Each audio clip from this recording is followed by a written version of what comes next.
Hello and welcome to all of you in my YouTube channel Global English Classes Beyond. This is AK Chaudhary. In today we are going to discuss the first summary of class 12 English. जो class 12 का आपका English है उसका जो पहला summary हम लोग देखेंगे आज, जिसका नाम क्या है, इंडियन सिविलाइजेशन एंड कल्चर, भारतीय सभ्यता एवं संस्कृति। ये आपके एग्जाम के लिए मोस्ट इंपोर्टेंट है समरी। आप इसे देखेंगे इस वीडियो को अंत तक और इसे आप याद करेंगे। तो जो भारतीय सभ्यता एवं संस्कृति है, Indian civilization and culture is an essay. ये एक प्रकार का क्या है, एसे है, निबंध है, और रिटेन बाय महात्मा गांधी, जो लिखा गया है किसके द्वारा, महात्मा गांधी के द्वारा। मतलब इंडियन सिविलाइजेशन एंड कल्चर एक ऐसे है जो लिखा गया है किसके द्वारा, महात्मा गांधी के द्वारा। He was born on 2nd October 1869 at Porbandar in Gujarat. He died at the hands of a fanatic in 1948.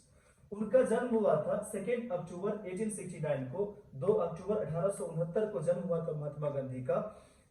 Eight Porbandar इन गुजरात, गुजरात में पोरबंदर जो है जगह, वहां पे इनका जन्म हुआ था। इन डाइड, और इनकी मृत्यु हो गई at the hands of a fanatic in 1948, एक कट्टरपंथी के हाथों। फैनाटिक का मतलब क्या होता है, कट्टरपंथी। एक कट्टरपंथी के हाथों इनकी मृत्यु हो गई।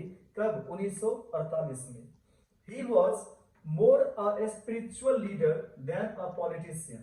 ही वॉज मोर, वह ज्यादा थे, स्पिरिचुअल, स्पिरिचुअल का मतलब होता है आध्यात्मिक, वो ज्यादा आध्यात्मिक नेता थे, देन अ पॉलिटिशियन, एक राजनेता की तुलना में। देन का मतलब यहाँ पे तुलना में, उसकी तुलना में ये एक आध्यात्मिक नेता ज्यादा थे। कौन, महात्मा गांधी। ही सक्सेसफुली यूज्ड, उन्होंने सफलतापूर्वक प्रयोग किए, ट्रुथ एंड नॉन वायलेंस, सत्य एवं अहिंसा का। महात्मा गांधी सत्य एवं अहिंसा का सफलतापूर्वक यूज किए, मतलब प्रयोग किए। As the chief weapons against the British rule, एक मुख्य हथियार के रूप में समझ सकते हैं आप। मतलब सत्य और अहिंसा का प्रयोग महात्मा गांधी ने मुख्य हथियार के रूप में किया अगेंस्ट द ब्रिटिश रूल, किसके खिलाफ। तो ये जो ब्रिटिश रूल था ना, जो ब्रिटिश हुकूमत थी भारत में, इन इंडिया भारत में, उसके विरुद्ध महात्मा गांधी ने ट्रुथ एंड नॉन वायलेंस, सत्य एवं अहिंसा का बहुत ही सफलतापूर्वक यूज किए, प्रयोग किए। माई एक्सपेरिमेंट्स विद ट्रूथ, सत्य के साथ मेरा प्रयोग, ये जो है is the autobiography of Mahatma Gandhi. ये महात्मा गांधी का क्या है, एक ऑटोबायोग्राफी है। आप याद रखें, किसी समरी को जब भी आप स्टार्ट करते हो लिखना, तो सबसे पहले चैप्टर क्या है, ऐसे है, ड्रामा है, शॉर्ट स्टोरी है, जो भी स्पीच है। जैसे आपका सेकंड चैप्टर है भारत इज मैं हूं, क्लास 12 का सेकंड चैप्टर क्या है इंग्लिश का, भारत इज मैं हूं, वो क्या है, एक स्पीच है। तो यहाँ पर आप क्या लिखते हैं, भारत इज मैं हूं इज अ स्पीच, है ना। तो सबसे पहले वो लिखेंगे, फिर किसके द्वारा लिखा गया उस राइटर का नाम लिखेंगे, फिर उस राइटर की जन्म कब हुई, मृत्यु कब हुई, और वो राइटर क्या थे नहीं थे, उनके बारे में थोड़ा सा आप ब्रीफली क्या देते हो, संक्षिप्त में उनके बारे में परिचय देते हो। तब जाकर के आप उन चीजों को बताते हैं जो चैप्टर में बताया गया। ये था आपका फर्स्ट स्लाइड। देखेंगे नेक्स्ट स्लाइड में, देखेंगे अब जो है इस चैप्टर में क्या बताया गया है।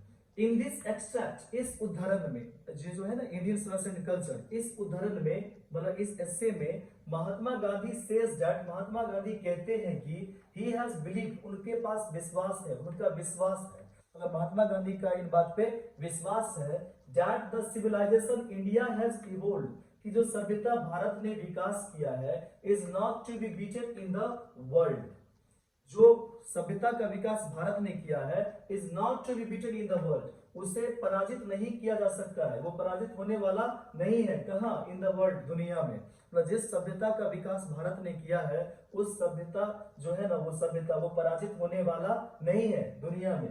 He says that, वो कहते हैं कि nothing can equal the seed sown by our ancestors, वो कहते हैं कि नथिंग कैन इक्वल, कुछ भी बराबरी नहीं कर सकता है, नथिंग कैन इक्वल, कुछ भी बराबरी नहीं कर सकता है, द सीड्स, जो बीज, सोन, बोया गया है, बाय आवर एंसेस्टर्स, हमारे पूर्वजों के द्वारा जो बीज बोया गया है, उसका बराबरी कुछ भी नहीं कर सकता है। Civilization is that mode of conduct, सभ्यता है वह प्रक्रिया, ऑफ कंडक्ट, आचरण का, सभ्यता आचरण की वह प्रक्रिया है, which points out to man the path of duty, जो बताता है, पॉइंट्स आउट करता है।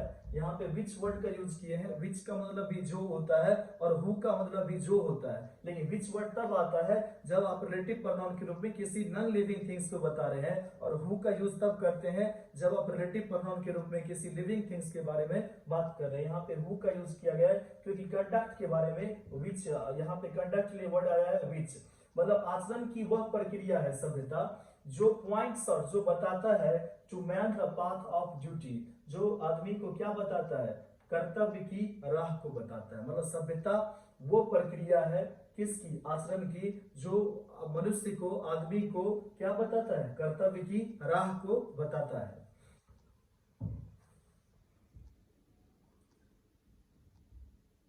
देखिए यहां से गांधी जी सेज दैट, गांधी जी कहते हैं कि the mind is a restless bird, the more it gets the more it wants and still remains unsatisfied. Gandhi ji कहते हैं कि दिमाग है एक बेचैन पक्षी, the more it gets the more it wants, ये जितना ज्यादा पाता है ना उतना ही अधिक और ये चाहता है। एंड स्टिल रिमेन्स अनसैटिस्फाइड, और फिर भी रहता है ये क्या, अनसैटिस्फाइड रहता है, असंतुष्ट रहता है। मतलब दिमाग एक ऐसा बेचैन पक्षी है, the mind is a restless bird, the more it gets the more it wants and remains still unsatisfied, और अंततः भी क्या रहता है, फिर भी ये क्या रहता है, एंड स्टिल रिमेन्स अनसैटिस्फाइड, और फिर भी ये क्या रहता है, असंतुष्ट ही रहता है।